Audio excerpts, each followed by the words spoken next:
Harare వేదికగా జరిగిన చివరి టీ20లో వైభవ్ సూర్యవంశీ తన శైలికి భిన్నంగా పరిస్థితులకు అనుగుణంగా బ్యాటింగ్ చేసి కేవలం 49 బంతుల్లోనే 81 పరుగులు చేశాడు. కేవలం 31 బంతుల్లోనే తన హాఫ్ సెంచరీని పూర్తి చేసుకున్న అతను సెంచరీ చేసే దిశగా సాగి స్పిన్నర్ మదివీర బౌలింగ్లో భారీ షాట్కు ప్రయత్నించి అవుట్ అయ్యాడు. ఈ సిరీస్లో అత్యధిక పరుగులు చేసిన ఆటగాడిగా నిలిచినందుకు వైభవ్కు ప్లేయర్ ఆఫ్ ద సిరీస్ అవార్డును, అలాగే మూడవ మ్యాచ్లో తన బ్యాటింగ్ ప్రదర్శనకు గాను ప్లేయర్ ఆఫ్ ది మ్యాచ్ అవార్డును గెలుచుకున్నాడు.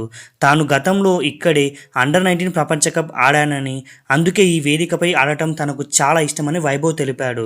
బంతిని ధైర్యంగా ఎదుర్కోవడమే తన అలవాటని, టీ20 ఫార్మేట్లో జట్టుకు మంచి ఆరంభాన్ని ఇవ్వడమే తన లక్ష్యమని అతను చెప్పాడు.